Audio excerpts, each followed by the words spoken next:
Hello, everybody, and welcome to another episode of The Cup. Once again, I am Ryan Borochovitz, the literary manager for Cup of Hemlock Theatre, and we're doing another one of these individualized artist interview episodes.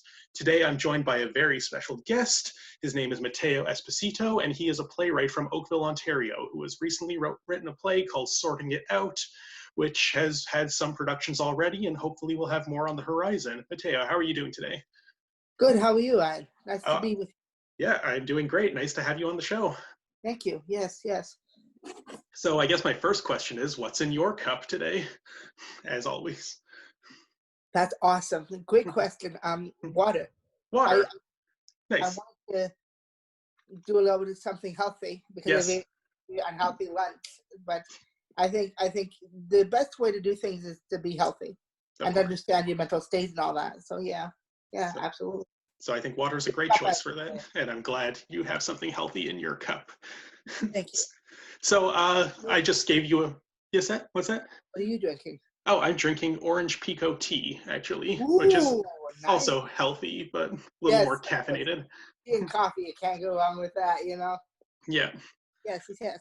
So I gave you a brief introduction just before we started, but I'd like to let you introduce yourself however you want. So take it away. Well, thank you, Ryan. My name is Matteo. I am 22 years old. I'm autistic, and I'm also a playwright. My play, as you mentioned, Sorting It Out, is about somebody's ignorance to understand a disability and the consequences that follow. Very powerful for this day and age, and very topical, as they say. Not tropical. Not tropical, topical. Yeah. Thank you for clarifying. Exactly. Yes. So, yeah. All right, well, that's great. So before you became a playwright, what were some of your experiences with theater? How did you become interested in it? Good questions. That's a tough one to answer, which I know is like, you know, I always loved music. Music was everywhere in my house from 60s, 70s to 80s. I was born in 1997, but people say that I'm an old soul, and that's a blessing because I love all these music and just for example, Elvis or Frankie Valli and the Four Seasons, even the Beatles. In the Beatles, of course. They are the best groups in the world, or artists in the world. If you don't know who the Beatles are, or Elvis, or even Frankie Valli, look at Jersey Boys, for example. Look at Rain, a tribute to the Beatles. Look at the Elvis story. Where the heck have you been?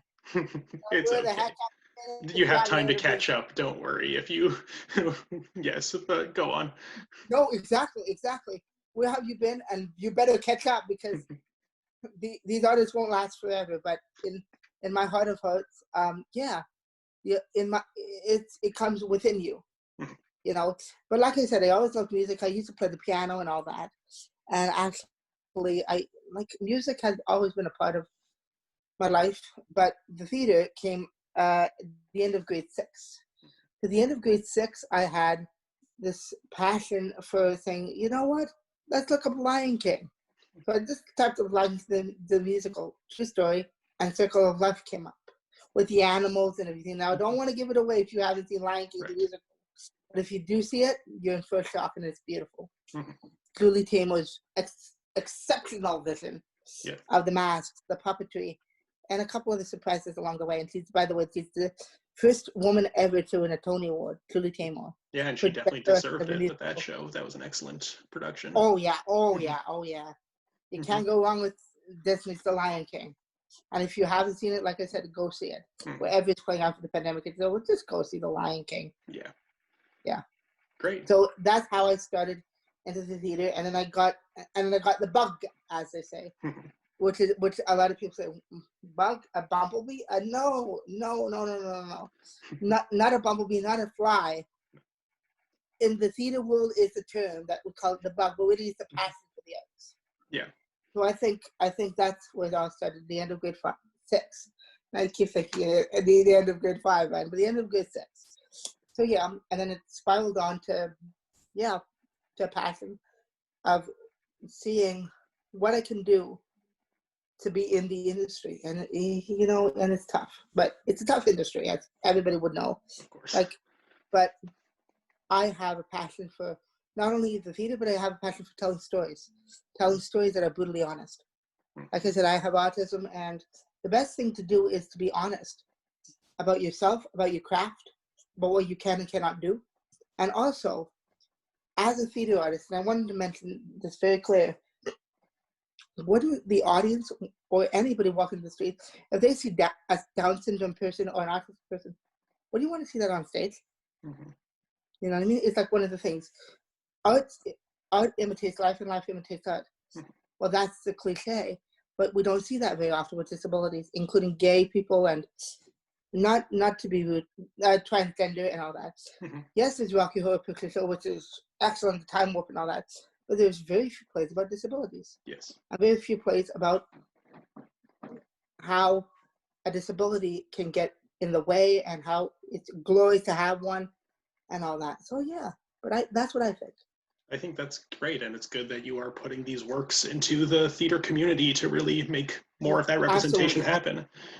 And I think that's a great transition to talking more about Sorting It Out in particular. So you recently read this play. Absolutely, yeah. So I don't know how much you want to say about it if you don't want to risk spoiling it, but just could you give a brief plot description of the play? Absolutely. So Ed and his father Frank visit Nick, who has a disability and thinks he could turn for the worst.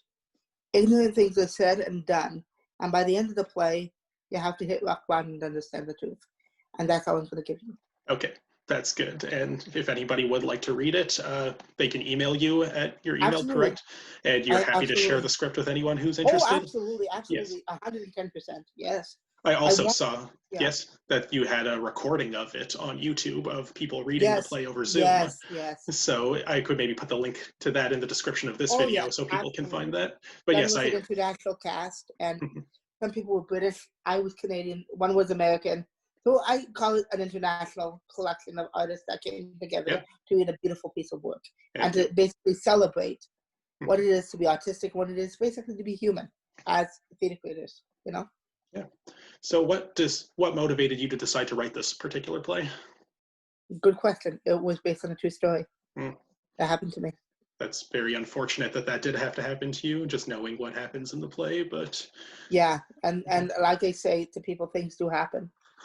And I don't want to risk telling what happens in the play that I had in my life. I don't want to do that because, it goes, that's a different story for a different day. Of course. That's fair. But it's good that even if you had this unfortunate experience that you were able to create something productive from it and turn it into art and hopefully have that be useful for other people to experience this. Absolutely. 100%. Yeah, and something that really impressed me with the play when I read it is just the way that you balance the characters very well. Like the character of Ed, for example, I don't want to spoil much, but the character of Ed is definitely, he's for lack of a better word, he's a jerk and he's very rude and mean.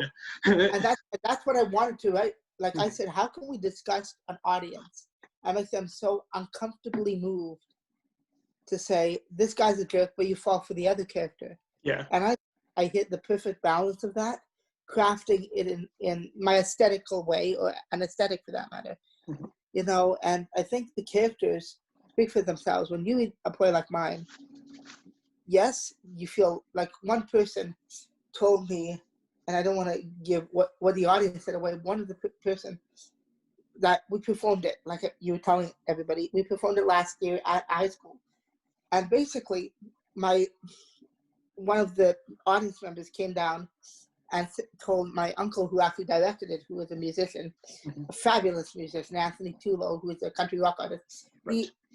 He turned to him after the play and he said, I felt like taking my shoe off, going down on stage, smacking him with my shoe, the character of Ed, and I said, now continue this scene. And I think that's the best thing to do, is to make people uncomfortable in the theater. Tell them that what you're going to see is real. And don't, a lot of plays hide through humor. But look at Art. I don't know if you know Yasmin Reed's Art. Art is a play that Moves presented in a couple of the theater. Great play. Okay, yes. They use humor but there's an important message. And what is the message? You have to tell it out. They don't. They use humor to hide it. And that's sad. Yeah. In today's day and age, that is sad. I'd rather be brutally honest and say, you're this and that in a play and make the audience think, then, ha, ha, ha, ho, ho, ho. to make the audience laugh, basically. Laughter is good. Laughter is good. I can't say that it's not, Ryan. I can't say that it's not. But yeah, theater is supposed to make people think. It does, and people squirm in their seats. But a lot of plays don't do that. And another thing is a lot of plays talk about race. And that's all I'm going to tell you about race. But my play talks about ignorance. A little bit of a different topic, but under the same umbrella. And I think that's the best thing. If you make an audience so polarized and so, they walk away thinking more. You know what I mean? Yeah, definitely. I think the word ignorance that you just used, I think, is like a very important part of this play, because even though Ed is like very mean and rude and just a jerk, as we said, like it comes from a place of ignorance. And I think there's like a great line in it. I wrote it down while I was reading it, that where Ed says that society doesn't understand, so why should I? And I think goodness you mentioned that. That's my favorite line of the play. Yeah, that like in my mind, like it's good that you don't just say this is one bad guy and everyone else is good except for him, that you really put the spotlight that society is the issue and that there's work to be done there. Exactly. And you know what? Ryan, sorry to cut you off, but it's my favorite line of the play, and two things. You know why it's my favorite line? Because society doesn't understand. There you go. And that is one of the only lines that stuck through all the drafts. All the drafts that said, keep that line, keep that line. And fortunately, we did. That's good. And it worked out. I'm glad you kept it, because I think that is a bit of like a thesis statement for the play in a way. Right. And yeah, I think there were like quite a few lines, like I don't know where they like came in the certain drafts, but like at one point, like Nick has a monologue about how sticks and stones and words and that's can hurt. That's foreshadowing the play. Yeah, that's actually a literary device, by the way, in English. So. Yeah, foreshadowing. Yeah, then there's another line about not judging a book by its cover. Yes. So yeah, like you have a lot of these like great lines that like very clearly like point to this play is about more than just these four people in their conversation, that there's these greater layers to what's happening. Exactly. Yeah. Yeah, so I think that's great. So you said that it has been produced already, and there's the one on YouTube that we talked about with the international cast, but what other productions have there been? Well, I actually, funny story that you mentioned that, because funny thing that you mentioned that, I played Nick in the production last year, live, and because the actor dropped out that week of performances, so we wouldn't have planning on it. Exactly, I wouldn't be in the audience. Ladies and gentlemen, welcome to Cast of Sorting It Out. Yay! Sit down in the audience, watch from the back, but I had to play Nick. And by the way, only 2 days of rehearsal for that. Well, so 2 days, impressive. 2 days, Tuesday, Wednesday, and then Thursday, bang on. And thank goodness, we left not only an impression, a good mark, but thank goodness I knew my lines. And my uncle said, well, you're going to have to play the part. I'm the darn playwright, Anthony. Uncle Anthony, I said. He's the director, like I said. But the creative team that I put together was Anthony, me, a dear friend of mine, which I'll talk about in a minute, and Jane Coriel, who's our set and costume designer, and all three of us lives in Oakville as well. Not too far from my place, actually. But the good news is that John Paul, who's a great friend of mine, he has a disability and all that. And that's all I'm going to say about him. But he's a lovely soul. And he gave me the money to produce it. And he lives in uncertain conditions and all that. So the great news is he's a dear friend of mine. I love the guy. And I love the creative team, and the cast came together beautifully. So, of course, I wanted to not only say things about the play, but I said, I want you to direct it, like almost like a creative consultant. I said, I know who this. And, and it just worked out beautifully. I'm so happy that we did it. So happy. And the audience, I could tell, was too. So. Yeah, that's great. And yeah, I think that's amazing that you were able to step in at the last minute and be in it. Do you typically like acting in your own plays, or would you rather let other people do that? Well, good question. I wanted to make a statement with my play and all that. And I think the good news is that Sorting It Out did make a statement with an autistic actor in it. And like I said, I wanted to have like a lot of, like, I don't know if you know The Good Doctor or Bones, Big Bang Theory. They have, like Sheldon, they say is autistic. What about an autistic actor playing him? Why not? Yeah. Why not? but the industry's too scared to take the damn risk. And sadly,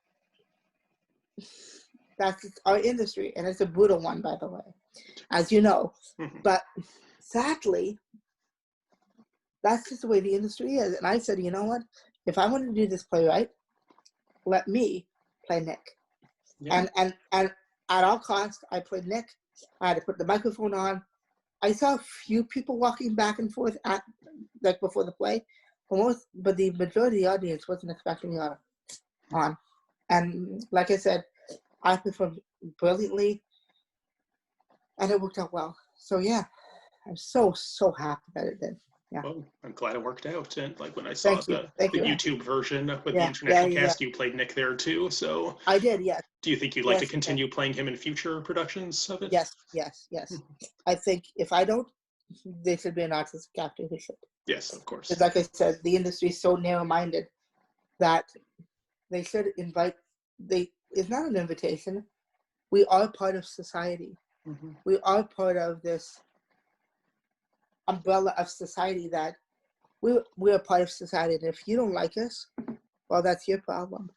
But the majority of us do understand that we need to be out there. We need to be out there. We can't just be confined in a bubble. We can't just be confined in a bubble.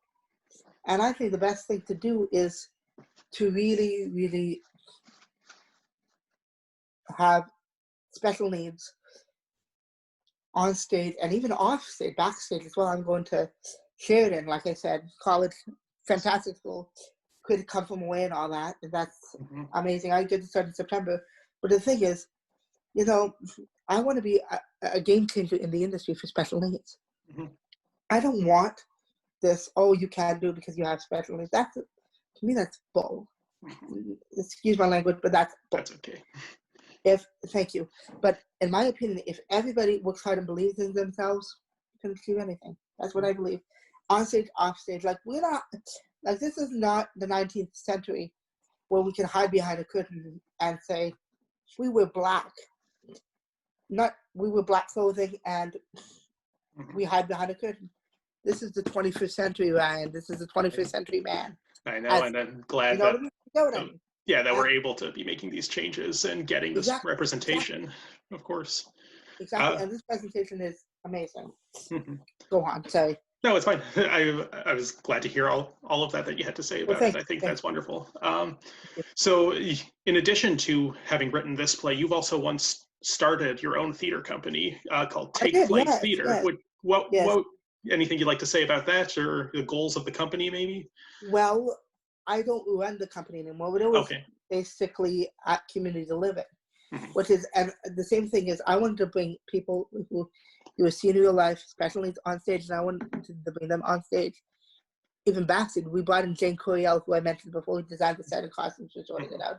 We had her to help me design the company and do that, and they actually still do performances to this day, and I'm very proud of what I started. That's great. And I'm also proud that they continued it, because if they didn't, I would be a little bit upset.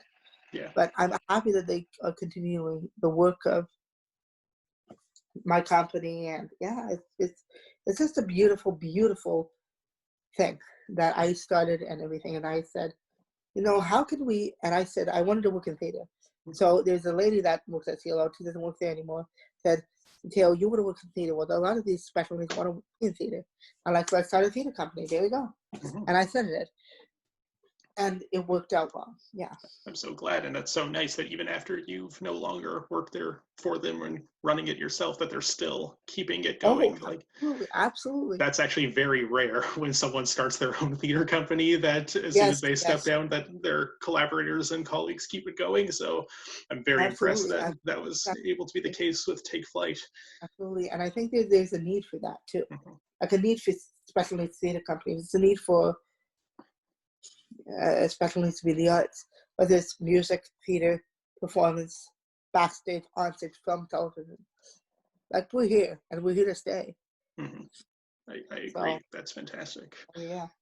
So Sorting It Out isn't actually your first play. You've written other ones prior to this. One you've mentioned to me before is Will You Be My Valentine? And I don't know if you have any I don't know if you want to talk about those. Those might just be part of the past, but if there's anything you'd like to say, I'd love to hear it.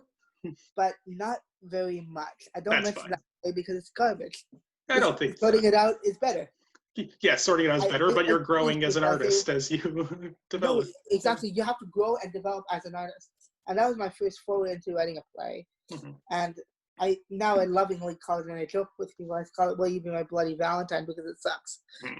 Well, I'm sorry you're not as pleased about it, but I understand that just as well No, as that's anyone. okay. That's okay. Don't worry. That's okay. Don't worry about it. But anyway, sorting it out is much better. And you can see why. Mhm. Well, Yeah. okay, so we don't need to dwell on that, but it's good to know that you're happy with the development you've made since then. That's the important thing, to be growing. Of course, yeah. Mm-hmm. As an artist, you need to develop. So I believe that, yeah. I think that's great. So are you planning on writing another play soon? Might we expect something after sorting it out? Oh, good question. I have a lot of ideas up here. That's where they belong. I can't reveal all my secrets, Ryan, but That's I have okay. a lot of ideas up here. I'm glad to hear it, and I look forward to seeing whatever you come out with in the end. Well, thank you. I appreciate that. Yeah. Mm-hmm. That's great. You also, because you mentioned you are a bit of a musician and a singer-songwriter, is musical theater something that you think about writing moving forward? I always, the thing is, I love a good play, but a lot of people would pay people to see people sing and dance, and with big fancy sets and costumes and everything. But yes, I'm a big musical theater fan, and of course, I lovingly say people would pay anything to go see a person sing and dance, even tap dance for that matter. Yeah. But all kidding aside, I love a good play. So plays and musicals anchor my interest. They anchor my interest, but it's mostly a good musical that I would like to see. But a good play is good too. I've seen a lot of plays out there that are okay, and I've worked on plays that were okay. For example, And Then There Were None by Agatha Christie, great murder mystery. She is a fantastic writer, Agatha Christie. Yeah. And Then There Were None. She was the mousetrap that's still running in London's West End. Yeah, it's very popular. She was so prolific. Fantastic writer. And I remember I was working props that night, backstage properties, and the first audience that we got when the murderer came out, and I don't want to spoil it. In case you haven't seen or read this play, exactly, watching the film. Yeah. Exactly. And then the guy, there's like a big, I didn't see him, but I heard, "Oh," when the murder came out. I'm like, yes! It worked. Exactly. It worked. Yeah. We did our job. And I think that's, even if in my play I get an "oh" or "ooh," because thank you. But when we did a performance, when we did it last year, we got a big reaction in some of the areas, and people walked out of the theater in tears. So yeah. Well, yeah, that's I know, and great. that's the emotional impact that I have as an artist in that the script. But not only my play does that. There's a lot of plays that make people laugh, cry. You have to feel when you go to the theater, whether it's a musical, a play, dance show, even. What can I say? Yeah. What can I say? I think that's great. Yeah. And another thing is Anthony, who directed Sorting It Out. Let me share with you. He's up and coming. He's a top 5 male artist of the year nominee for the Canadian Country Music Association. Fantastic artist. Fantastic. Look him up, AnthonyTulo.com. Great. .ca. Remember that name. Up and coming star. You heard it here first. It big one day. Yeah. Trust me, it's not fame, but remember his name. Okay. Well, keep that in mind, everyone. Remember, you heard it here first. Exactly. Please. Yeah. And look him up, because he not only does he have a lot of views, but his music is great. His music is just fantastic, and he's not only my uncle. I do have family in the industry, of course, but he's like a mentor to me. He's like one of the best mentors and he guides me through the industry. And I think to have a mentor or somebody that you care about, somebody that you trust is great. Yeah. You know what I mean? In this industry, so to guide you even in life, In life, in the industry, for sure. Mentorship is great and definitely helps make it a little easier to enter these spaces and work your way in. And just like having the great advice and feedback along the way from someone whose work you respect, I think that's wonderful. Oh yeah. I believe so. Yeah.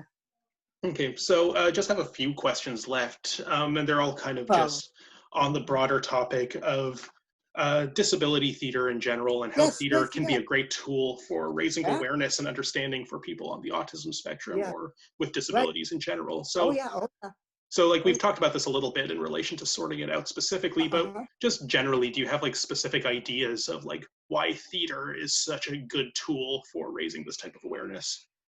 Yes, I do, and Hmm. it's surprising when you see a special needs on stage. He's like, yes, he has special needs, but boy, he can sing or talk. Hmm. You know what I mean? And the thing is, like I said, I know it's broad, but I'll say it again. Shouldn't we see theater that imitates real life? That's my main thing. Shouldn't we see a guy in a wheelchair on stage? But we don't. Hmm. And I think another thing is raising awareness in the theater is very important. But also, we're not hidden anymore. Hmm. So yeah, it's tough. It's tough. But boy, I'm so happy that. Yeah, it is tough, certainly, but I think it's great that you are taking these steps, and that, Oh yeah. and Oh yeah. yeah, that it just the representation puts people in contact with people who they maybe wouldn't have encountered in their day-to-day life, or wouldn't have Exactly. Exactly. given a lot of thought to if they didn't have this story that really puts the spotlight on that. So, Exactly. Exactly. Exactly. Yeah. so I think, Yeah. yeah, Yeah. I think Yeah. that's wonderful. Mhm, mhm. And do you think there's anything that can be done? Because as we talked earlier, that society is a bit of part of the problem here. Do you think there's anything Right. that can be Right. done to help support more artists with disabilities or on the autism spectrum? Like Good question. what can be done to help that? More funding. The government has to get on board. Hmm. I don't want to talk about the government right now, Sure. but two things: funding, which is money, and the government has to get on board, because you know,